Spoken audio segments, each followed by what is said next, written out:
बिस्मिल्लाहिर्रहमानिर्रहीम। आज बेटे हम वेलोसिटी टाइम ग्राफ से स्टार्ट करेंगे।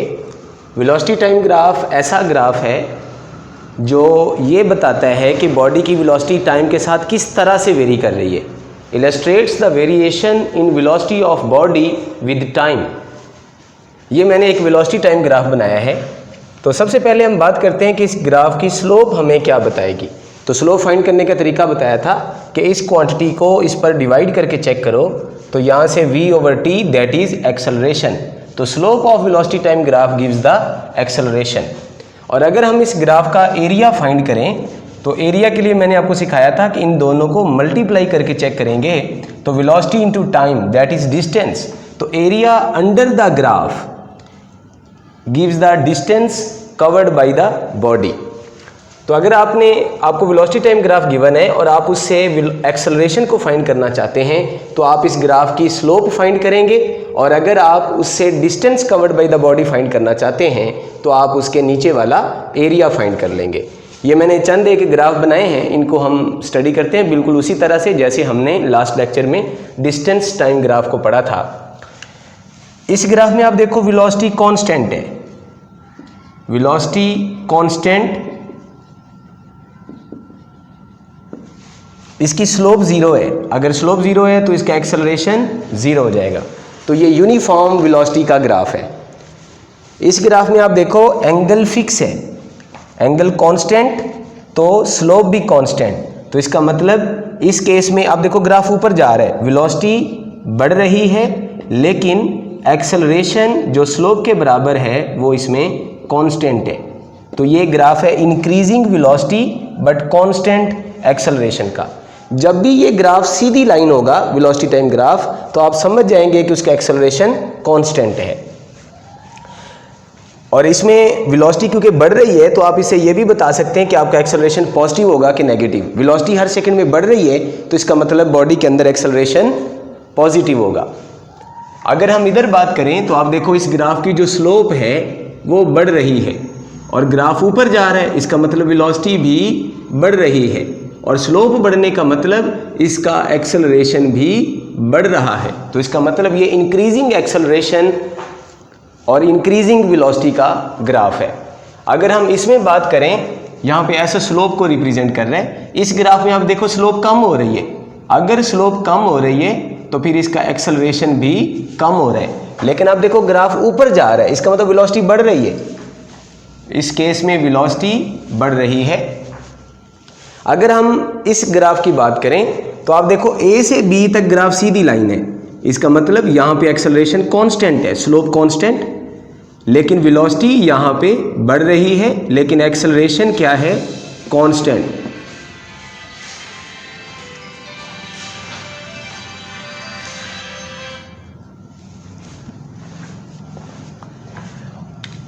बी से सी तक अगर हम बात करें तो बी से सी तक स्लोप जीरो है तो इसका मतलब एक्सेलरेशन भी जीरो है और वेलोसिटी कांस्टेंट है। लेकिन अगर हम सी से डी तक बात करें तो ये ग्राफ भी सीधी लाइन है, इसका मतलब इस केस में भी एक्सेलरेशन कांस्टेंट है। लेकिन आप देखो यहाँ पर वेलोसिटी ग्राफ नीचे आ रहा है तो वेलोसिटी कम हो रही है, तो यहाँ पर एक्सेलरेशन नेगेटिव होगा और यहाँ पे एक्सेलरेशन पॉजिटिव होगा। यहाँ पर ये एक मैंने क्वेश्चन बनाया बिल्कुल वैसे ही जैसे हमने last time displacement time graph में क्वेश्चन सॉल्व किया था। ये दो ग्राफ हैं और आपने इनके एक्सेलरेशन में रेशो फाइंड करनी है, a1/a2। तो यहाँ से एंगल गिवन है तो स्लोप कैसे फाइंड करेंगे। तो एंगल अगर मालूम हो तो स्लोप फाइंड करने का फार्मूला है tan of थीटा। तो यहाँ पर ऊपर पहला ग्राफ है तो उसका एंगल है 30, tan 30, और नीचे दूसरे ग्राफ का एंगल है 60 तो ये आ जाएगा tan 60। अगर आप इनकी वैल्यूज पुट करते हैं तो ये आ गया 1/√3 और नीचे आ गया √3, ये इधर आके मल्टीप्लाई हो जाएगा और इसकी रेशो 1:3 बन जाएगी। यहाँ पर मैंने एक ग्राफ बनाया है, इसमें आपको सवाल है फर्ज करो एक्सेलरेशन फाइंड करो, तो आपने इस ग्राफ की स्लोप फाइंड कर लेनी है। अब यहाँ पर एंगल नहीं मालूम लेकिन वैल्यूज मालूम है, तो अब आप यहाँ पर कोई भी ट्राई ड्रा कर लो। सपोज ये वाली ड्रा कर ली तो यहाँ से ये बन गया परपेंडिकुलर, ये बन गया बेस। तो आपका एक्सेलरेशन क्या होगा, परपेंडिकुलर जो 150 है ओवर बेस वो है 30, तो 150/30 0 0 से कैंसिल हो गया तो आंसर आ गया 5 मीटर पर सेकंड स्क्वायर। अब इस ग्राफ का जो एरिया है वो मैं आपको बता चुका हूँ किसके बराबर है, distance covered by the body.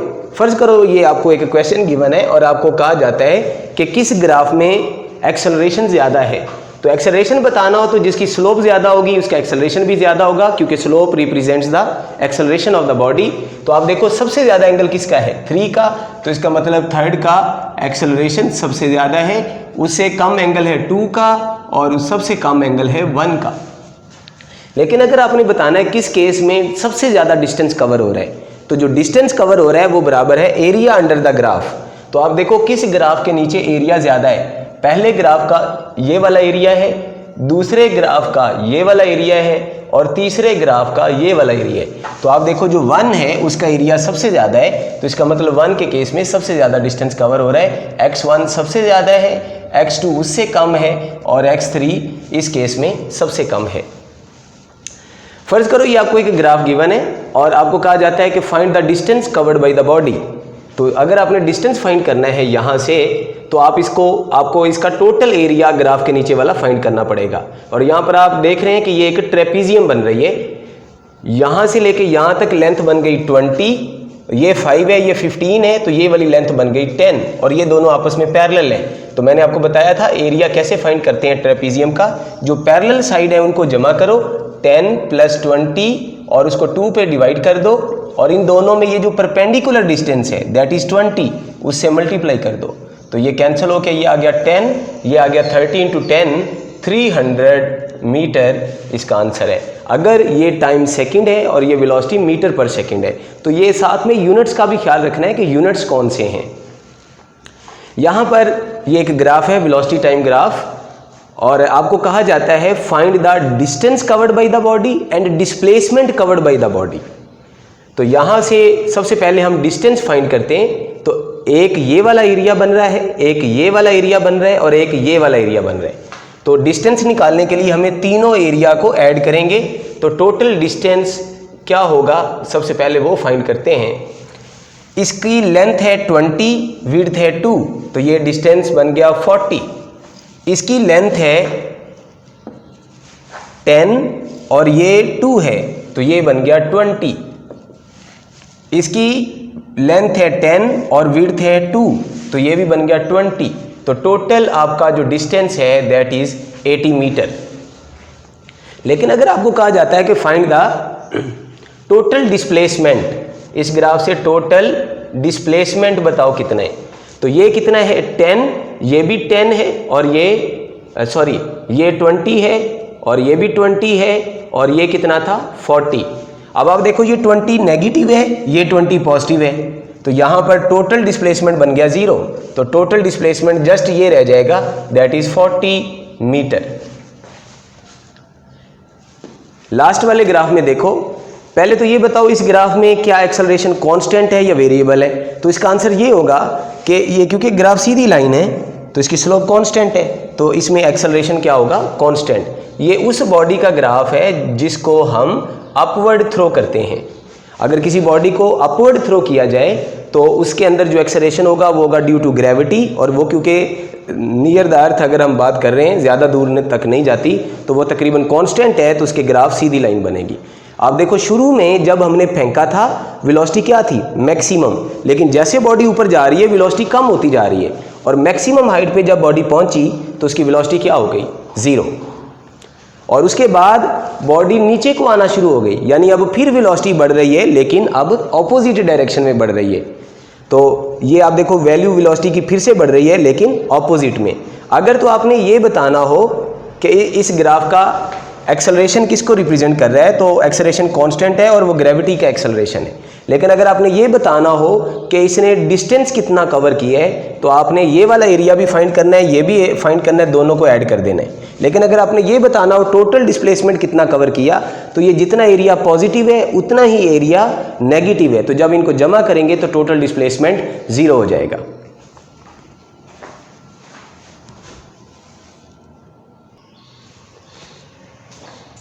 अब बेटे हम बात करते हैं न्यूटन्स के लॉज। न्यूटन के जो लॉज हैं वो एम्पिरिकल लॉज हैं, एम्पिरिकल लॉज हम उनको बोलते हैं जो एक्सपेरिमेंट से अखज़ किए जाते हैं। जैसे आप केमिस्ट्री में पढ़ते हैं molecular formula and empirical formula, जो फार्मूला आप ड्राइव करते हैं एक्सपेरिमेंट के ज़रिए उसको हम एम्पिरिकल फार्मूला कहते हैं। तो जो न्यूटन के जो लॉज हैं ये भी एम्पिरिकल लॉज हैं, ये उसने एक्सपेरिमेंट करके वहाँ से अखज़ किए, तो इसलिए इनको एम्पिरिकल लॉज कहते हैं। न्यूटन के लॉज रोज़मर्रा ज़िंदगी में तो बहुत अच्छी तरह से एप्लीकेबल हैं, लेकिन ये दो ऐसी सिचुएशंस हैं जहाँ पर ये एप्लीकेबल नहीं रहते। कौन सी दो सिचुएशन हैं? पहली, जब speed approaching to speed of light हो जाए, जब पार्टिकल इतनी तेज़ मूव करे कि उसकी स्पीड लाइट के करीब करीब पहुंच जाए, तब ये न्यूटन के लॉज हम अप्लाई नहीं कर सकते। तब हम इस यूज़ करते हैं रिलेटिविस्टिक मैकेनिक्स जो आइंस्टाइन ने डेवलप की थी। और दूसरी जगह जब सब एटॉमिक पार्टिकल्स की मोशन की बात करें, मसलन एटम के अंदर इलेक्ट्रॉन घूम रहे हैं, तो इलेक्ट्रॉन की मोशन को डिस्क्राइब करने के लिए, एक्सप्लेन करने के लिए हम न्यूटन के लॉज अप्लाई नहीं कर सकते, तो वहाँ पर हम यूज़ करते हैं क्वांटम मैकेनिक्स। अब ये न्यूटन के लॉज 3 हैं, फर्स्ट, सेकंड एंड थर्ड। ये उसने अपनी एक बुक में लिखे थे, प्रिंसिपिया के नाम से वो बुक मशहूर हुई, Principia of Mathematica, principles of mathematics, जिसका आप तर्जुमा कर सकते हैं। तो सबसे पहले हम फर्स्ट लॉ की बात करते हैं। अगर कोई भी बॉडी रेस्ट में पड़ी हो तो वो हमेशा रेस्ट में पड़ी रहती है। कब तक पड़ी रहती है? जब तक इस पर कोई external force, unbalance force act ना करे। ये बात हम सब मानते हैं और ये बात सिंपल है, लॉजिकल है। जो बॉडी रेस्ट में पड़ी है वो पड़ी रहेगी जब तक हम उस पर फोर्स नहीं अप्लाई करेंगे। लेकिन जो दूसरा पॉइंट है कि अगर एक बॉडी यूनिफॉर्म वेलोसिटी से मूव कर रही हो, तो पहले ये लोग समझते थे जो भी बॉडी मूव कर रही है वो रुकना चाहती है, रेस्ट में आना चाहती है। आप गेंद फेंक दो, आप देखते हैं थोड़ी देर तक वो रुक जाती है।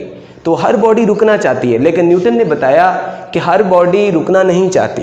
अगर एक बॉडी यूनिफॉर्म वेलोसिटी से मूव कर रही हो तो वो अपनी मोशन को जारी रखेगी जब तक उस पर कोई अनबैलेंस एक्सटर्नल फोर्स एक्ट नहीं करेगी। यानी मोशन को जारी रखने के लिए कोई फोर्स की ज़रूरत नहीं है। अगर ये मैं मार्कर एयर में फेंकता हूँ तो ये थोड़ी देर के बाद जाके रुक जाता है, या रोड पे ये थोड़ी देर के बाद रुक जाता है। वजह फ्रिक्शन इस पे फोर्स लगाती है जो इसको रोक देती है। अगर यही मार्कर स्पेस के अंदर फेंका जाए जहाँ पर कोई एटमॉस्फेयर मौजूद ना हो और फ्रिक्शन मौजूद ना हो, तो इसको एक बार फेंकेंगे तो ये अपनी मोशन को जारी रखेगा और ये चलता ही जाएगा और ये कभी नहीं रुकेगा। बॉडी ऐसा करती क्यों है? ये बॉडी की प्रॉपर्टी है जिसको हम इनर्शिया कहते हैं। इनर्शिया, अगर बॉडी रेस्ट में हो तो वो रेस्ट में रहना चाहती है, अगर बॉडी मोशन में हो तो वो अपनी मोशन को जारी रखेगी। कब तक जारी रखेगी? जब तक उस पर कोई अनबैलेंस एक्सटर्नल फोर्स एक्ट नहीं करेगी। यानी किसी बॉडी को रेस्ट में बरकरार रखने के लिए या किसी बॉडी की यूनिफॉर्म वेलोसिटी को बरकरार रखने के लिए फोर्स की ज़रूरत नहीं है। ये बॉडी की अपनी प्रॉपर्टी है जिससे वो खुद ही इस स्टेट को मेंटेन कर सकती है। लेकिन अगर आपने किसी बॉडी की स्टेट को चेंज करना है तब आपको उस पर फोर्स लगाना पड़ेगी। अगर एक बॉडी स्ट्रेट पाथ में जा रही है और आप इसकी डायरेक्शन चेंज करना चाह रहे हैं, अब आपको इस पर फोर्स लगानी पड़ेगी। और अगर एक बॉडी रेस्ट में पड़ी है, आप इसको मोशन में लाना चाह रहे हैं, अब आपको इस पर फोर्स लगानी पड़ेगी। या एक बॉडी मोशन में आ रही है और आप इसको रोकना चाह रहे हैं, आप उसकी स्टेट को बदलना चाहेंगे, तब आपको उस पर फोर्स लगानी पड़ेगी। लेकिन अगर आप फोर्स नहीं लगा रहे तो बॉडी अपनी स्टेट को मेंटेन रखेगी। ये बॉडी की प्रॉपर्टी इनर्शिया कहलाती है। Mass of a body is quantitative measure of its inertia. किसी भी बॉडी में जितना ज़्यादा मैस होगा उतना ही उसमें ज़्यादा इनर्शिया है, उतना ही उसकी स्टेट को चेंज करना मुश्किल हो जाएगा।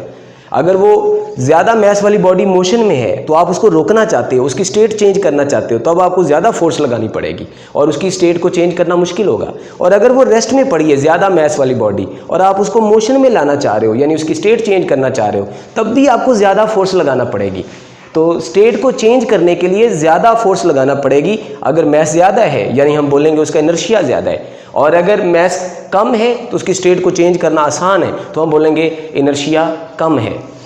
मिसाल के तौर पे अगर इधर से एक बच्चा साइकिल पे आ रहा हो और मैं उसको रोकूंगा तो उसका मैस कम है, वेलोसिटी कम है, मैस कम है, इनर्शिया कम है, तो मैं उसकी स्टेट को आसानी से चेंज कर सकता हूँ। और अगर वो रेस्ट में है तो मैं उसको आराम से मोशन में ला सकता हूँ। लेकिन अगर उसी स्पीड से फ़र्ज़ करो एक ट्रक आ रहा हो और मैं उसको रोकने की कोशिश करूँ, तो अब उसको रोकना उतना ही आसान नहीं है जितना उस साइकिल वाले बच्चे को रोकना आसान था।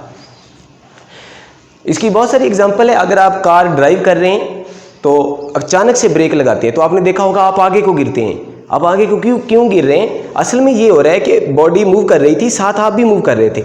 जब ब्रेक लगी कार रुकी, लेकिन आपने इनर्शिया की वजह से अपनी मोशन को जारी रखा, तो इस वजह से आप आगे को जाते हैं। अगर आप कार ड्राइव कर रहे हैं ठीक है, और अचानक से एक्सीडेंट हो जाता है तो हम आगे को जाके विंड स्क्रीन में टकराते हैं, और किस वजह से? इनर्शिया की वजह से अपनी मोशन को जारी रखते हैं। तो अगर हमने सीट बेल्ट बांधा हुआ है तो वो सीट बेल्ट हमें आगे जाने से रोकेगी, इस वजह से जो सीट बेल्ट है वो एक्सीडेंट होने से आपको नुकसान नहीं पहुंचने देते, ठीक है, आपको सेफ रखती हैं। तो ये एक इनर्शिया की एग्जांपल है। अगर एक बॉडी रेस्ट में पड़ी है, आप उसको मोशन में लाने की कोशिश करते हैं, तब भी वो अपनी स्टेट को बरकरार रखने की पूरी कोशिश करेगी, ये इनर्शिया है। तो सीट बेल्ट हम इनर्शिया से बचने के लिए बांधते हैं। इसके बाद बेटे जिस भी क्वेश्चन में इनर्शिया इन्वॉल्व हो रहा होगा, आप समझ जाएंगे कि ये न्यूटन के फर्स्ट लॉ के अकॉर्डिंग है। अगर ये मैं मार्कर ऊपर थ्रो करता हूँ तो ये मार्कर भी ऊपर जा रहा है, मेरा बाजू भी ऊपर जा रहा है। यहाँ पे मैंने बाजू तो रोक लिया, लेकिन ये मार्कर ऊपर ही जाता है। अब ये मार्कर क्या कर रहा है? इनर्शिया की वजह से अपनी मोशन को जारी रख रहा है। अगर आप कोई भी चीज़ आगे को फेंक रहे हैं तो ये आगे किस वजह से जा रही है? ये आगे इनर्शिया की वजह से जा रही है। एक बार आपने फोर्स लगा दी है, उसकी स्टेट को रेस्ट से मोशन में ले आए हैं, लेकिन अब वो मोशन से आगे चलती जा रही है, मोशन को जारी रख रही है ड्यू टू इनर्शिया। दो तरह के फ्रेम ऑफ रेफरेंस हम यूज़ करते हैं, inertial frame of reference and non inertial frame of reference. Inertial frame of reference, सबसे पहले तो आपको पता होना चाहिए what is frame of reference. वो कोऑर्डिनेट सिस्टम जिसके रिलेटिव हम मेजरमेंट्स कर रहे हैं, उस कोऑर्डिनेट सिस्टम को हम फ्रेम ऑफ रेफरेंस कहेंगे। अगर मैं मेजरमेंट्स कर रहा हूँ इस कमरे के लिहाज से, तो जो बॉडीज़ इस कमरे के करीब आ रही हैं, दूर जा रही हैं, कौन रेस्ट में है, कौन मोशन में है, इस कमरे के लिहाज से बताऊँ तो ये कमरा मेरा फ्रेम ऑफ रेफरेंस बन गया। अगर मैं चांद पे मौजूद हूँ और चांद के मुताबिक बाकी सब बॉडीज़ को देख रहा हूँ तो वो चांद फ्रेम ऑफ रेफरेंस बन गया। कार में बैठ के आप ये सारी ऑब्जर्वेशन कर रहे हैं तो वो कार आपका फ्रेम ऑफ रेफरेंस बन गया। किसी सेटेलाइट के अंदर बैठ के आप ये सारी ऑब्जर्वेशन कर रहे हैं, ठीक है, किसी स्पेसशिप में बैठ के, तो वो स्पेसशिप आपका फ्रेम ऑफ रेफरेंस बन गया, and so on. Frame of reference दो तरह के होते हैं, inertial frame of reference and non inertial frame of reference. Inertial frame of reference वो हैं जिनमें न्यूटन का फर्स्ट लॉ वैलिड है। अगर उस फ्रेम ऑफ रेफरेंस में कोई बॉडी आप रेस्ट में रख दो तो वो रेस्ट में पड़ी रहेगी, वो गिरेगी नहीं, वो मोशन में नहीं आएगी। और अगर वो मोशन में हो तो अपनी मोशन को जारी रखेगी, अगर उस पर कोई force, external unbalance force act नहीं कर रही। तो ऐसे फ्रेम ऑफ रेफरेंस को हम इनर्शियल बोलेंगे। अब ये कैसे चेक किया जाएगा कि कौन सा फ्रेम इनर्शियल है और कौन सा नॉन इनर्शियल है? तो इसका एक सिंपल टेस्ट है, वेलोसिटी। अगर तो उसकी वेलोसिटी कांस्टेंट है, यानी एक्सेलरेशन 0 है, तो हम इसको नॉन एक्सेलरेटेड फ्रेम बोलेंगे, तो वो इनर्शियल है। लेकिन अगर वेलोसिटी कांस्टेंट नहीं है तो वो फ्रेम नॉन इनर्शियल हो जाएगा।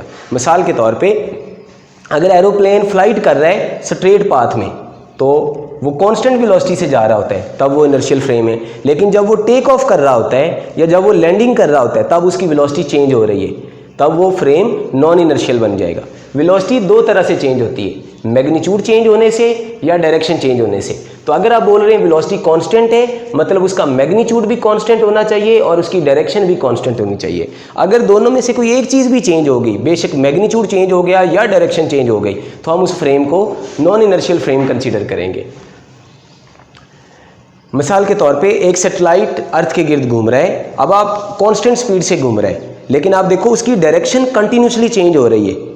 अब डायरेक्शन चेंज होने की वजह से उसकी वेलोसिटी चेंज हो रही है, तो उसमें एक्सेलरेशन पैदा हो गया, तो ये वाला फ्रेम नॉन इनर्शियल बन जाएगा। हमारी अर्थ क्योंकि सन के गिर्द घूम रही है, तो इसकी भी वेलोसिटी की डायरेक्शन चेंज हो रही है, तो इस वजह से ये भी नॉन इनर्शियल फ्रेम है। लेकिन क्योंकि इसका एक्सेलरेशन बहुत कम है, तो इसलिए हम इसको तकरीबन इनर्शियल कह सकते हैं। इसमें हमें नॉन इनर्शियल फैक्ट्स महसूस नहीं होंगे। नॉन इनर्शियल फ्रेम क्या होगा? ऐसा फ्रेम जिसमें न्यूटन फर्स्ट लॉ वैलिड नहीं होगा, उसको हम बोलेंगे non inertial frame of reference. इसका टेस्ट क्या है कि बॉडी की वेलोसिटी कांस्टेंट नहीं होगी, फ्रेम की वेलोसिटी कांस्टेंट नहीं होगी। वेलोसिटी का या मैग्नीट्यूड चेंज हो रहा होगा या उसकी डायरेक्शन चेंज हो रही होगी, यानी उसमें एक्सेलरेशन पैदा हो जाएगा और एक्सेलरेशन 0 नहीं होगा, यानी एक्सेलरेटेड फ्रेम्स को हम नॉन इनर्शियल फ्रेम का नाम देंगे। तो अगर आपको मैं कोई भी फ्रेम पूछता हूं कि चेक करो कि ये इनर्शियल है या नॉन इनर्शियल है, तो आप सिंपल टेस्ट करो कि क्या उसकी वेलोसिटी चेंज हो रही है कि नहीं हो रही। अगर तो वेलोसिटी का मैग्नीट्यूड चेंज हो रहा है या डायरेक्शन चेंज हो रही है, तो वो फ्रेम नॉन इनर्शियल बन जाएगा। लेकिन अगर दोनों ही चेंज नहीं हो रही, यानी वेलोसिटी कांस्टेंट है, तो वो frame inertial frame of reference कहलाएगा। न्यूटन का सेकेंड लॉ। न्यूटन का फर्स्ट लॉ हमें क्वालिटेटिव नेचर ऑफ फोर्स बताता है। अगर हम बताना चाहें कि व्हाट इज़ फोर्स, तो फोर्स वो एजेंट है जो बॉडी की स्टेट को चेंज करता है या चेंज करने की कोशिश करता है। मतलब ये बॉडी रेस्ट में पड़ी है तो मैं इस पर फोर्स लगाता हूँ, तो ये फोर्स लगाने से मोशन में आ गई। तो अगर फोर्स लगाने से ये मोशन में आ गई है तो इसकी स्टेट बदल गई। अब हम इस एजेंट को नाम देंगे जिसने इसकी स्टेट को चेंज किया, फोर्स। और अगर बॉडी मोशन में है, आप इस पर फोर्स लगाते हैं और ये रुक गई, यानी स्टेट बदल गई, तो ये जो एजेंट है, ठीक है, जिसने इसकी स्टेट को बदल दिया, ये कहलाएगी फोर्स। अगर मैं इस बोर्ड को धक्का लगा रहा हूं तो आप देखो ये तो रेस्ट में था, ये तो मोशन में नहीं आया, तो मैं अभी इसकी स्टेट तो चेंज नहीं कर सका, लेकिन अभी मैं इसकी स्टेट को चेंज करने की कोशिश कर रहा हूं, तो ये एजेंट फोर्स कहलाएगा, जो स्टेट को चेंज करता है या स्टेट को चेंज करने की कोशिश करता है। अब हम बात करते हैं न्यूटन के सेकंड लॉ की। जब भी हम किसी बॉडी पे फोर्स लगाते हैं तो क्या होगा? फर्स्ट लॉ में था अगर बॉडी पे फोर्स ना लगाएं तो क्या होगा? फोर्स नहीं लगेगी तो रेस्ट वाली बॉडी रेस्ट में रहेगी और मोशन वाली बॉडी अपनी मोशन को जारी रखेगी, ना वो अपनी डायरेक्शन को चेंज करेगी और ना ही वो अपने मैग्नीट्यूड को चेंज करेगी। लेकिन अगर किसी बॉडी पे फोर्स लगाएं तो क्या होगा? उसमें एक्सेलरेशन पैदा होगा, यानी उसकी वेलोसिटी में चेंज पैदा होगा। एक्सेलरेशन मैंने आपको लास्ट टाइम सिखाया था क्या होता है, हर सेकंड में वेलोसिटी के अंदर कितना चेंज आएगा।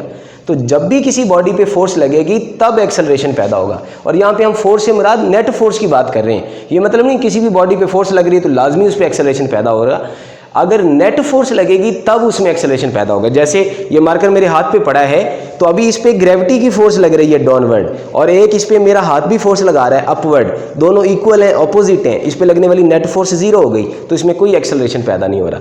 लेकिन अगर मैं इसको यहाँ से छोड़ देता हूँ तो अभी सिर्फ इस पे ग्रेविटी की फोर्स लग रही है, तो नेट फोर्स भी ग्रेविटी की फोर्स के बराबर होगी, अभी इसमें एक्सेलरेशन पैदा हो गया। तो जब भी किसी बॉडी पे फोर्स लगती है तो वो उसमें एक्सेलरेशन पैदा करती है, और किस तरफ पैदा करती है? जिधर को फोर्स लगती है। अगर आपने बॉडी पे फोर्स राइटवर्ड लगाई है तो एक्सेलरेशन भी टुवर्ड्स राइट होगा, बेशक बॉडी की वेलोसिटी लेफ्ट की तरफ हो, अपवर्ड हो, या राइट की तरफ हो, या डाउनवर्ड हो, जिधर मर्जी हो, जिधर को फोर्स लगेगी एक्सेलरेशन भी उसी डायरेक्शन में पैदा होगा। अब ये बात नोट कर लो, चार चीज़ों की डायरेक्शन हमेशा सेम है, फोर्स की, एक्सेलरेशन की, इम्पल्स की और चेंज इन वेलोसिटी की, ये हमेशा सेम डायरेक्शन में होंगी। जिस तरफ फोर्स है उसी तरफ एक्सेलरेशन है, उसी तरफ इम्पल्स है और उसी तरफ वेलोसिटी में चेंज भी पैदा होगा। ये जो एक्सेलरेशन पैदा हुआ है ये दो चीज़ों पे डिपेंड कर रहा है, अप्लाइड फोर्स पे और मैस ऑफ द बॉडी पे। अप्लाइड फोर्स के डायरेक्टली प्रोपोर्शनल है और मैस ऑफ द बॉडी के इन्वर्सली प्रोपोर्शनल है। अगर आप बॉडी पे ज़्यादा फोर्स लगाते हो तो उसमें ज़्यादा एक्सेलरेशन पैदा होगा, यानी हर सेकंड में वेलोसिटी ज़्यादा चेंज होगी। और अगर बॉडी का मैस ज़्यादा है तो उसमें एक्सेलरेशन कम पैदा होगा, यानी वेलोसिटी में थोड़ा थोड़ा चेंज आएगा। और अगर हम इन दोनों रिलेशंस को कंबाइन करें तो हम लिखते हैं F = ma। तो ये न्यूटन का सेकंड लॉ है। It gives the quantitative definition of force. अगर आपने क्वांटिटेटिवली बताना है कि फोर्स कितनी है तो वो न्यूटन के सेकंड लॉ से हम यहाँ से फाइंड कर सकते हैं।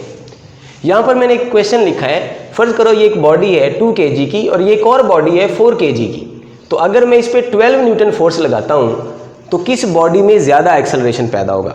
अभी आप देखो ये जो फोर्स लग रही है ये सिर्फ 2 kg पे नहीं लग रही और या सिर्फ 4 kg पे नहीं लग रही, बल्कि ये कंबाइंड मैस पे फोर्स एक्ट कर रही है।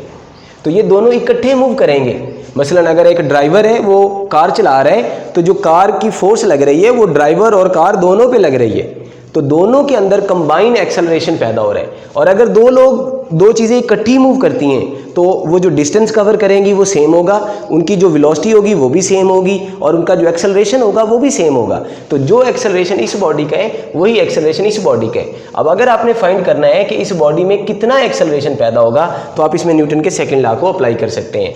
तो टोटल मैस बन गया 6 kg, टोटल फोर्स ये है, तो एक्सेलरेशन बनेगा F/m। तो F आ गया 12, m है 6, तो ये आंसर आ गया 2 मीटर/सेकंड²। तो दो बॉडीज, क्योंकि ये इन दोनों ने इकट्ठे मूव करना है मतलब दोनों का एक्सेलरेशन सेम होगा, तो फिर एक्सेलरेशन की ये वाली वैल्यू निकलेगी। अब हम बात करते हैं न्यूटन का थर्ड लॉ। न्यूटन का थर्ड लॉ बच्चे समझते कि हमें बहुत अच्छी तरह से आता है, और लेकिन गलतियां भी सबसे ज़्यादा न्यूटन के थर्ड लॉ में वो कर देते हैं। न्यूटन का थर्ड लॉ स्टेटमेंट बहुत सिंपल है, action and reaction are equal but opposite in direction. जब भी एक बॉडी दूसरी बॉडी पे फोर्स लगाती है तो दूसरी बॉडी भी उसी वक्त पहली बॉडी पे फोर्स लगाएगी और वो फोर्स उसके इक्वल होगी लेकिन ऑपोजिट होगी। अगर ये मार्कर मैंने दीवार पे मारा है या बोर्ड पे मारा है तो जिस वक्त इस मार्कर ने बोर्ड पे फोर्स लगाई है उसी वक्त बोर्ड ने भी मार्कर पे फोर्स लगा दी है। ये दोनों फोर्सेस इक्वल है और ऑपोजिट हैं। तो ये है न्यूटन का थर्ड लॉ। दूसरा इसमें अहम पॉइंट है, forces always act in pair. ऐसा कुदरत में कभी नहीं हो सकता कि आपने एक बॉडी पे फोर्स लगाई है और उसने आप पे फोर्स नहीं लगाई, इम्पॉसिबल। जब भी एक फोर्स लगेगी यानी एक्शन होगा तो लाजमी उसका रिएक्शन भी होगा। अगर आप किसी को थप्पड़ मार देते हैं तो आप समझते ये एक्शन हो गया और उसने आपको माफ़ कर दिया तो आप बोलते रिएक्शन नहीं हुआ, ये बात गलत है। जब आपने उसको थप्पड़ मारा, आपके हाथ ने उसके फेस पे फोर्स लगाई, उसी वक्त उसके फेस ने आपके हाथ पे भी फोर्स लगाई और आपको थोड़ा सा दर्द आपको भी होगा, ठीक है। तो जब भी आप एक्शन करेंगे लाजमी उसका रिएक्शन भी होगा। सिंगल फोर्स कभी एग्जिस्ट नहीं करेगी, एक्शन के साथ लाजमी रिएक्शन भी पैदा हो जाएगा। तो फोर्सेस हमेशा पेयर में एक्ट करेंगी। एक्शन और रिएक्शन कभी भी सेम बॉडी पे एक्ट नहीं करते। यानी मार्कर ने फोर्स लगाई है बोर्ड पे तो बोर्ड ने फोर्स लगाई है मार्कर पे। एक फोर्स बोर्ड पे लग रही है, एक्शन फर्ज करो, तो इधर जो ये इस पे लगा रहा है रिएक्शन, अब एक्शन इस पे हो रहा है तो रिएक्शन इस पे हो रहा है, और अगर एक्शन इस पे हुआ है तो रिएक्शन इस पे होगा। यानी ये नहीं होगा कि एक्शन भी मार्कर पे हुआ और रिएक्शन भी मार्कर पे हुआ, ये पॉसिबल नहीं है। चौथा पॉइंट, ये साइमल्टेनियसली एक्ट करते हैं। ये नहीं है कि एक्शन पहले हुआ, पहले मार्कर ने फोर्स लगाना शुरू की, फिर बोर्ड ने फोर्स लगाना शुरू की, एक ही वक्त में दोनों फोर्स स्टार्ट होती हैं। तो ये एक्ट साइमल्टेनियसली। अगर हम इसको मैथमेटिकली लिखते हैं तो हम इस तरह से लिख देते हैं, दोनों फोर्स इक्वल है और नेगेटिव बताती है they are opposite in direction. यहाँ पर एक क्वेश्चन है जिसमें अक्सर बच्चे, ठीक है, कंफ्यूज हो जाते हैं। अगर मैं आपसे सवाल करता हूँ कि एप्पल अर्थ की तरफ फॉल कर रहा है तो कौन ज़्यादा फोर्स लगा रहा है, अर्थ या एप्पल? तो अक्सर बच्चे ये जवाब दे देते हैं कि अर्थ ज़्यादा फोर्स लगा रही है क्योंकि एप्पल नीचे गिर रहा है, और ये बात गलत है। न्यूटन का थर्ड लॉ यही तो बता रहा है कि अगर अर्थ ने एप्पल को खींचा है तो एप्पल भी अर्थ को उसी फोर्स से खींचेगा लेकिन ऑपोजिट खींचेगा। तो फिर एप्पल नीचे क्यों गिर रहा है, अर्थ ऊपर क्यों नहीं चली गई? तो इसका आंसर न्यूटन का सेकंड लॉ देगा। एप्पल का मास बहुत कम है तो उसमें एक्सेलरेशन बहुत ज़्यादा पैदा होगा और उसकी वेलोसिटी में ज़्यादा चेंज आएगा, और अर्थ का मास क्योंकि बहुत ज़्यादा है तो उसकी वेलोसिटी में बिल्कुल थोड़ा सा चेंज पैदा होगा। यानी ऐसा इतना चेंज पैदा होगा कि हमें पता ही नहीं चलेगा कि कोई वेलोसिटी में चेंज आया भी है कि नहीं। तो हमें लगेगा अर्थ उधर की उधर है और एप्पल की वेलोसिटी चेंज हुई है, हालांकि और हमें ऐसे महसूस हो रहा है जैसे अर्थ ज़्यादा खींच रही है। ये बात नहीं है, खींच दोनों इक्वल फोर्स से रहे हैं, लेकिन ये नीचे क्यों गिर रहा है? क्योंकि इसका मास कम है और इसमें एक्सेलरेशन ज़्यादा पैदा हो रहा है। इसी तरह यहाँ पर एक और क्वेश्चन है, इलेक्ट्रॉन न्यूक्लियस के अराउंड घूम रहा है। अब न्यूक्लियस इलेक्ट्रॉन को खींच रहा है डाउनवर्ड, न्यूक्लियस में चार्ज ज़्यादा है तो क्या न्यूक्लियस ज़्यादा खींचेगा? आंसर है नो। जितनी फोर्स से न्यूक्लियस इलेक्ट्रॉन को खींच रहा है उसी फोर्स से इलेक्ट्रॉन भी न्यूक्लियस को खींच रहा है। तो फिर इलेक्ट्रॉन क्यों ऑर्बिट में मूव कर रहा है, न्यूक्लियस इलेक्ट्रॉन के गिर्द क्यों नहीं मूव कर रहा? तो इसका आंसर फिर वही है कि इलेक्ट्रॉन का मास बहुत कम है, उसमें एक्सेलरेशन ज़्यादा पैदा हो रहा है, इसलिए उसकी वेलोसिटी ज़्यादा चेंज हो रही है। और न्यूक्लियस का मास क्योंकि बहुत ज़्यादा है और उसमें एक्सेलरेशन कंपैरेटिवली उसमें एक्सेलरेशन बहुत कम पैदा होगा और उसकी वेलोसिटी में कोई चेंज हमें महसूस नहीं होगा।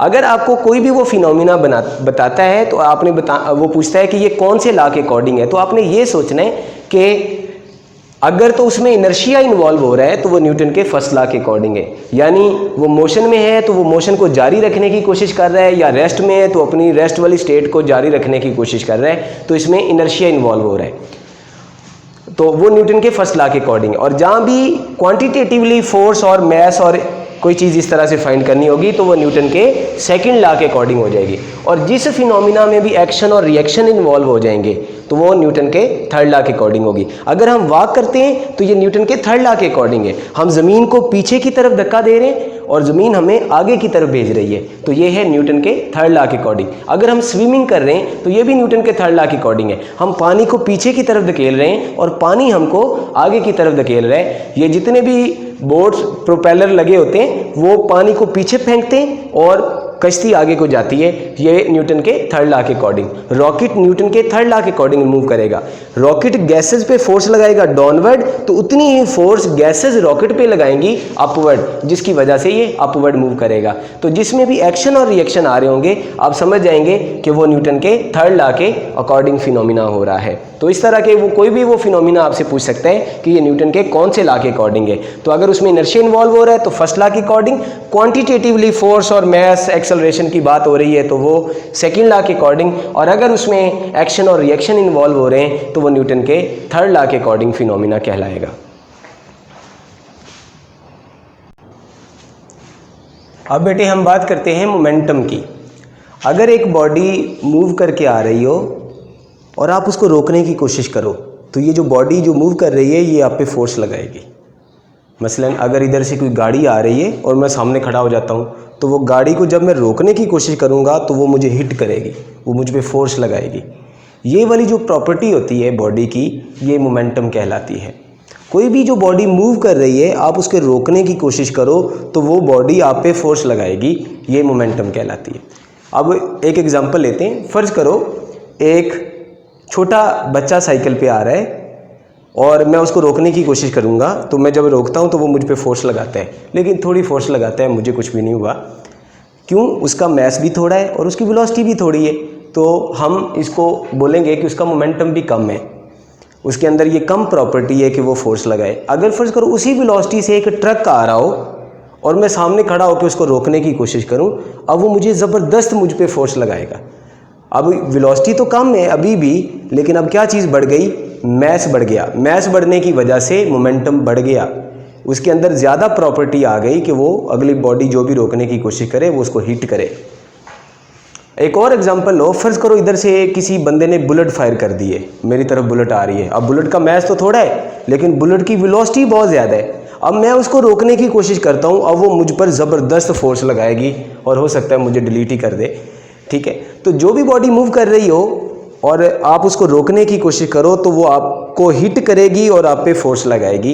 ये वाली जो प्रॉपर्टी है ये कहलाती है मोमेंटम।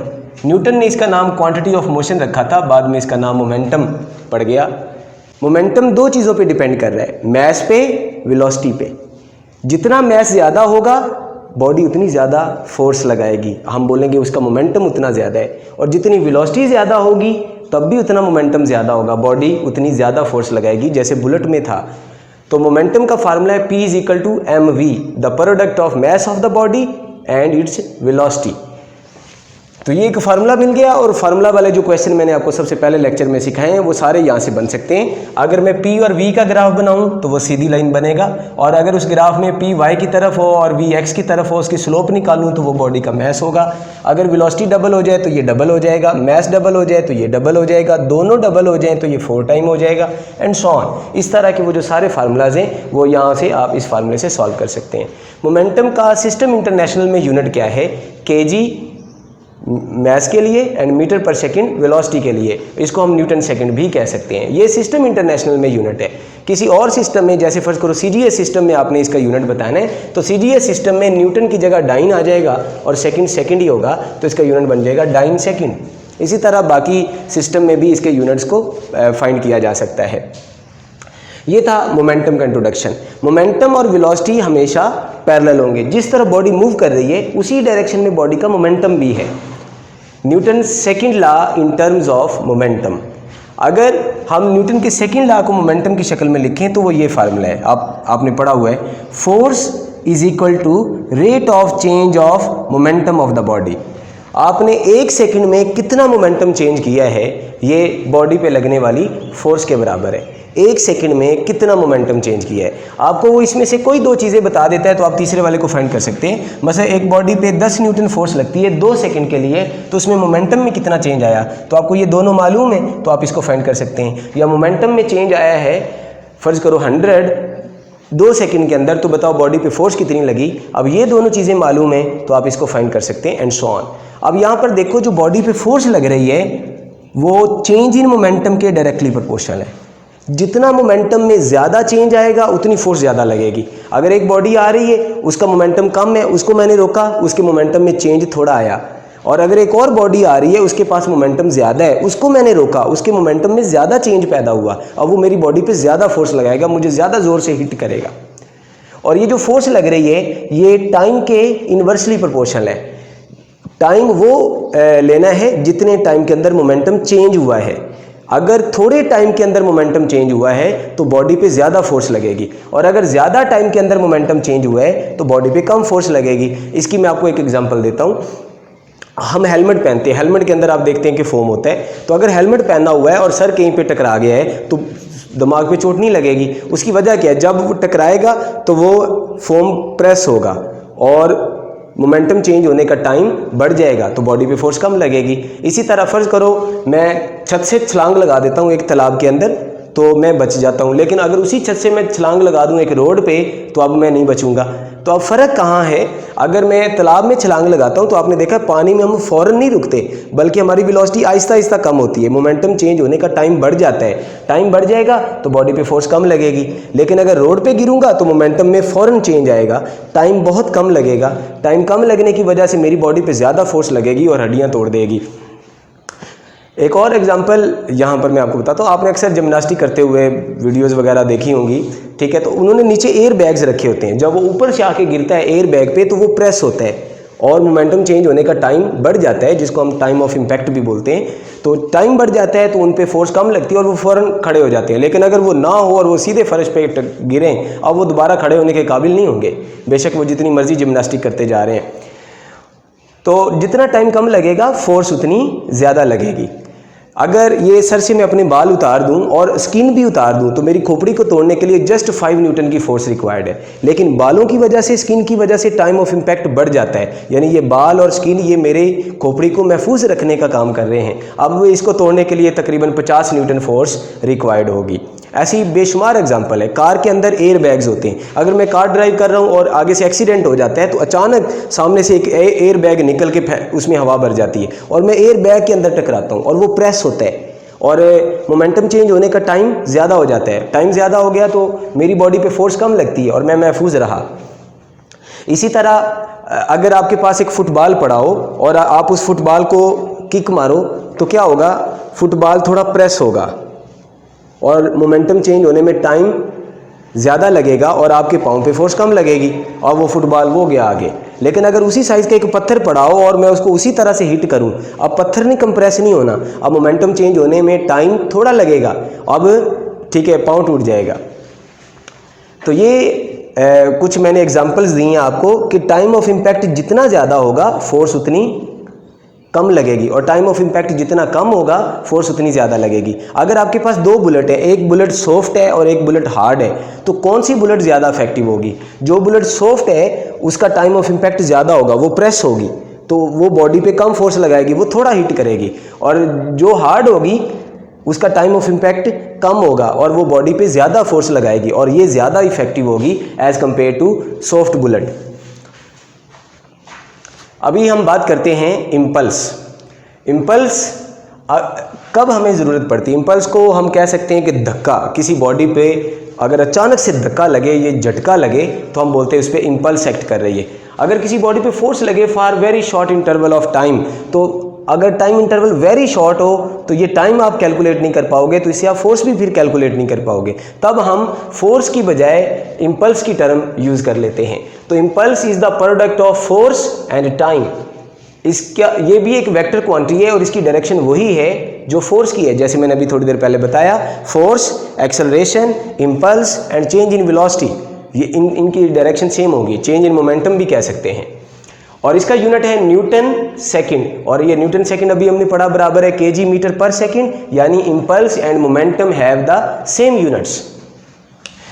अगर हम इधर से इम्पल्स का फार्मूला लिखें तो ये फार्मूला t इधर आके मल्टीप्लाई हो जाएगा, तो ये बनेगा F into T is equal to final momentum minus initial momentum, यानी impulse is equal to change in momentum of the body. Impulse is equal to change in momentum.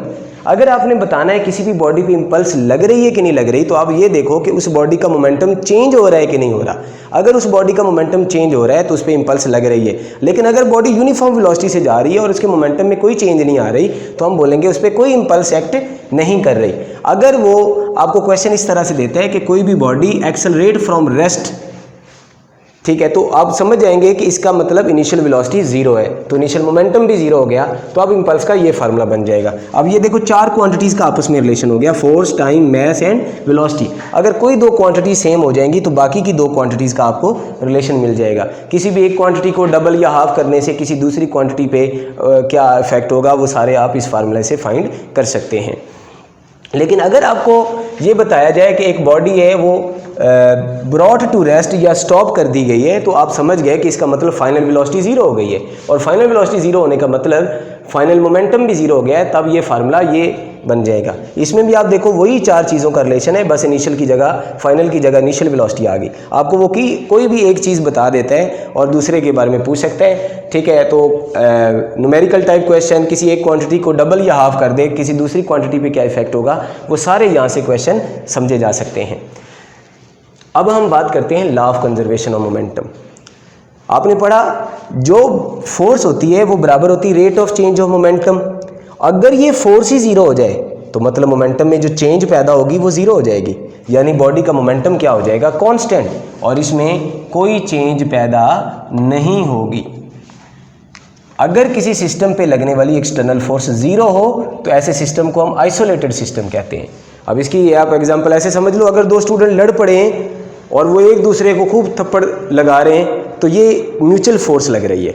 लेकिन अगर टीचर दोनों को आके थप्पड़ लगाए तो ये एक समझो एक्सटर्नल फोर्स लग रही है।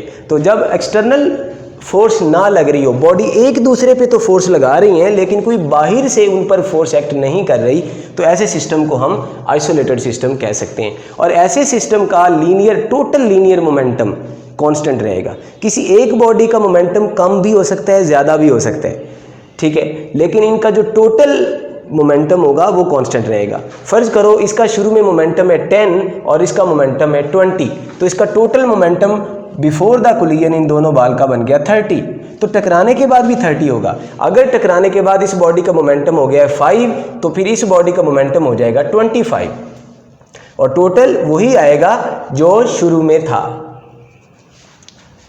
अगर ये बॉडी है, उसका मास m1 है, वेलोसिटी v1 है, मास m2 है, वेलोसिटी v2 है, तो इसका total momentum before the collision, पहली बॉडी का मोमेंटम और ये दूसरी बॉडी का मोमेंटम, तो ये बन गया total momentum before the collision. अब इनमें टक्कर हो गई, टक्कर होने से इसकी वेलोसिटी चेंज हो गई, इसका मोमेंटम भी चेंज हो गया, इसकी वेलोसिटी भी चेंज हो गई, इसका भी मोमेंटम चेंज हो गया, लेकिन इनका जो टोटल मोमेंटम है वो अब भी वही होगा जो पहले था, यानी टोटल मोमेंटम में कोई भी चेंज पैदा नहीं होगी।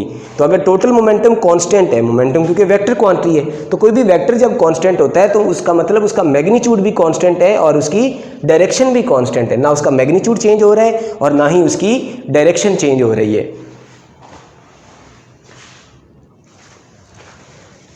अब हम law of conservation of momentum का एक स्पेशल केस पढ़ते हैं। अगर सिस्टम का टोटल इनिशियल मोमेंटम जीरो हो, जैसे फ़र्ज़ करो ये एक बम है, रेस्ट में पड़ा था, तो इसका टोटल इनिशियल मोमेंटम ज़ीरो था, बाद में ये फट गया। जी बेटे, अब हम स्पेशल केस पढ़ते हैं लॉ ऑफ कंजर्वेशन मोमेंटम का, जब हमारा इनिशियल मोमेंटम ज़ीरो हो जाए। तो अगर हमारा इनिशियल मोमेंटम ज़ीरो है तो फाइनल मोमेंटम भी ज़ीरो होगा। ये मैंने चंद एग्जांपल्स दिए हैं जिनमें इनिशियल मोमेंटम ज़ीरो है। फ़र्ज़ करो यहाँ पर हमने कोई बॉम्ब रखा है और वो रेस्ट में था और फिर वो एक्सप्लोड किया, तो एक्सप्लोड करने से पहले वो रेस्ट में है तो उसका टोटल इनिशियल मोमेंटम ज़ीरो हो गया। फ़र्ज़ करो गन के अंदर बुलेट मौजूद है और अभी हमने फायर नहीं किया, तो फायर करने से पहले टोटल इनिशियल मोमेंटम ज़ीरो हो गया। या हमारे पास ये दो बॉडीज़ है और इनके दरमियान में जो स्प्रिंग है वो कंप्रेस है और अभी हमने छोड़ा नहीं है, तो अभी ये सिस्टम रेस्ट की हालत में है, तो इसका भी टोटल इनिशियल मोमेंटम ज़ीरो हो गया। या फ़र्ज़ करो ये कोई रेडियो एक्टिव न्यूक्लियस है और अभी इसने कोई पार्टिकल एमिट नहीं किया और ये रेस्ट में पड़ा हुआ है, तो इसका भी अभी टोटल इनिशियल मोमेंटम ज़ीरो हो गया। तो अगर इनिशियल मोमेंटम ज़ीरो है तो फाइनल मोमेंटम भी ज़ीरो ही होगा। अब फर्ज करो ये यहाँ से एक्सप्लोड कर गया और ये दो पीसेज में डिवाइड हो गया, एक पीस का मैस है 1 kg, दूसरे पीस का मैस है फर्ज करो 2 kg, तो टोटल इनिशियल मोमेंटम जीरो है तो टोटल फाइनल भी जीरो होगा, यानी इस पार्टिकल का मोमेंटम प्लस इस पार्टिकल का मोमेंटम उनका सम जीरो होगा आफ्टर द एक्सप्लोजन। इसका मतलब है कि P2 उधर चला गया तो P1 का मोमेंटम P2 के बराबर है लेकिन ऑपोजिट है। जितना मोमेंटम इसको मिलेगा इस डायरेक्शन में उतना मोमेंटम इसको भी मिलेगा इस डायरेक्शन में। दोनों का मोमेंटम इक्वल होगा लेकिन ऑपोजिट होगा, यानी m1 v1 is equal to m2 v2। तो अगर आपको कोई तीन चीजें बता देता है तो चौथी अननोन कर देता है। फर्ज करो पहली बॉडी का मास, दूसरी बॉडी का मास और पहली बॉडी की वेलोसिटी बता देता है तो आप इससे दूसरी की वेलोसिटी फाइंड कर सकते हैं, या दूसरी की वेलोसिटी बता देता है तो आप पहले की वेलोसिटी को भी फाइंड कर सकते हैं। अब क्योंकि मोमेंटम दोनों का बराबर है तो इसका मतलब जो वेलोसिटी है वो मास के इनवर्सली प्रोपोर्शनल हो गई है। जिसका मास कम है उसको वेलोसिटी ज्यादा मिलेगी और जिसका मास ज्यादा है उसको वेलोसिटी कम मिलेगी, यानी वेलोसिटी मास के इनवर्सली प्रोपोर्शनल है। और अगर हम वेलोसिटीज में रेशो लिखें तो ये बनेगी v1 over v2 is equal to m2 over m1। आपने काइनेटिक एनर्जी का फार्मूला पढ़ा है p स्क्वायर ओवर 2m। अब मोमेंटम तो दोनों पार्टिकल का सेम है तो काइनेटिक एनर्जी भी मास के क्या हो गई, इनवर्सली प्रोपोर्शनल। इन दोनों पार्टिकल की काइनेटिक एनर्जी सेम नहीं होगी, जिसका मास कम होगा उसकी काइनेटिक एनर्जी ज्यादा होगी और जिसका मास ज्यादा है उसकी काइनेटिक एनर्जी कम होगी। तो यहां से आपको इस तरह की केस में बहुत सारे सवाल बन सकते हैं। इसमें वो आपसे टोटल इनिशियल मोमेंटम के बारे में पूछ सकता है, टोटल फाइनल मोमेंटम के बारे में पूछ सकता है। तो अगर इनिशियल जीरो है तो टोटल फाइनल भी जीरो होगा। दोनों पार्टिकल का मोमेंटम इक्वल है लेकिन ऑपोजिट है, तो अगर वो ये पूछेगा कि किसका मोमेंटम ज्यादा है, पहले पार्टिकल का या दूसरे का, तो आंसर है दोनों का मोमेंटम इक्वल है लेकिन ऑपोजिट है। वो ये पूछ सकता है किस पार्टिकल की वेलोसिटी ज्यादा है, जिसका मास कम है उसकी वेलोसिटी ज्यादा है, जिसका मास ज्यादा है उसकी वेलोसिटी कम है। वो ये पूछ सकता है किस पार्टिकल की काइनेटिक एनर्जी ज्यादा है, जिसका मास कम है उसकी काइनेटिक एनर्जी ज्यादा है, जिसका मास ज्यादा है उसकी काइनेटिक एनर्जी कम है। और ये रिलेशंस आपने अच्छी तरह से याद रखने हैं। तो अगर आपको वो वेलोसिटीज में रेशो पूछे तो मैसेज की रेशो को उल्टा कर देना है, अगर आपको वो काइनेटिक एनर्जी में रेशो पूछे तब भी मैसेज की रेशो को उल्टा कर देना है। जो रेशो वेलोसिटीज के दरमियान होगी वही रेशो काइनेटिक एनर्जी के दरमियान भी होगी इन केसेस में। अभी हम इस क्वेश्चन की एग्जांपल लेते हैं। जब हम बुलेट फायर करने से पहले की बात करेंगे तो टोटल इनिशियल मोमेंटम जीरो, तो सवाल है टोटल फाइनल मोमेंटम क्या है, तो आंसर है वो भी जीरो है। अगर मैं सवाल करूं कि किसका मोमेंटम ज्यादा है, बुलेट का या गन का, तो आंसर है दोनों का मोमेंटम इक्वल है लेकिन ऑपोजिट है। अगर मैं पूछता हूं किसकी वेलोसिटी ज्यादा है, बुलेट की या गन की, तो बुलेट का मास कम है तो उसकी वेलोसिटी ज्यादा है, गन का मास ज्यादा है तो उसकी वेलोसिटी कम है। यही वो लॉजिक है जिसकी वजह से हम गन को भारी बनाते हैं ताकि उसका मास ज्यादा हो जाए और उसको वेलोसिटी कम मिले, और बुलेट हल्की होती है उसका मास कम होता है और उसको वेलोसिटी ज्यादा मिलती है। अगर मैं पूछता हूं किसको ज्यादा एनर्जी मिलेगी, बुलेट को या गन को, तो आंसर है बुलेट को। बुलेट का मास कम है तो उसको काइनेटिक एनर्जी ज्यादा मिलेगी और गन का मास ज्यादा है तो उसको काइनेटिक एनर्जी कम मिलेगी। ताकि ज्यादा एनर्जी ट्रांसफर हो बुलेट को, हम इसलिए गन को भारी बनाते हैं। इस क्वेश्चन में भी वही सिचुएशन है। अगर पूछते हैं इनिशियल मोमेंटम क्या है तो आंसर जीरो, तो फाइनल मोमेंटम भी जीरो। किस बॉडी का मोमेंटम ज्यादा है, दोनों का इक्वल है लेकिन ऑपोजिट है। किसकी वेलोसिटी ज्यादा है, 1 kg की, किसकी वेलोसिटी कम है, 2 kg की। किसकी काइनेटिक एनर्जी ज्यादा है, 1 kg की, किसकी काइनेटिक एनर्जी कम है, 2 kg की। अगर मैं कहता हूं वेलोसिटीज में रेशो क्या बनेगी, तो आप मास की रेशो को उल्टा कर दो, 2:1। अगर मैं पूछता हूं काइनेटिक एनर्जी में क्या रेशो बनेगी, 2:1 एंड सो ऑन। अब फर्ज करो ये एक न्यूक्लियस है, ये रेस्ट में है और इसका इनिशियल मोमेंटम जीरो हो गया। अब इसने एक अल्फा पार्टिकल एमिट किया, तो अगर अल्फा इधर जा रहा है तो न्यूक्लियस इधर जाएगा ताकि दोनों का मोमेंटम इक्वल हो लेकिन ऑपोजिट हो और टोटल एड अप होके जीरो हो जाए। तो इस केस में इनिशियल मोमेंटम अगर जीरो था तो इस केस में फाइनल मोमेंटम भी जीरो होगा। तो अगर मैं पूछता हूं किसका मोमेंटम ज्यादा है, अल्फा का या न्यूक्लियस का, आंसर है दोनों का सेम होगा। किसके मोमेंटम लेकिन डायरेक्शन में ऑपोजिट होगा। किसकी वेलोसिटी ज्यादा है, जिसका मास कम होगा, तो वो अल्फा का मास कम है तो अल्फा ज्यादा वेलोसिटी से मूव करेगा और न्यूक्लियस थोड़ी वेलोसिटी से मूव करेगा। किसको ज्यादा एनर्जी ट्रांसफर होगी, अल्फा को या न्यूक्लियस को, तो अल्फा का मास क्योंकि कम है और इसलिए इसको ज्यादा काइनेटिक एनर्जी मिलेगी। न्यूक्लियस का मास ज्यादा है उसको थोड़ी काइनेटिक एनर्जी मिलेगी। तो ज्यादा एनर्जी किसको ट्रांसफर हुई, अल्फा पार्टिकल को। अगर आप कोई तोप है और उसे गोला फायर करते हैं तो आपने तोप देखी होगी कैनन, और उसमें आप देखते हैं कैनन का मास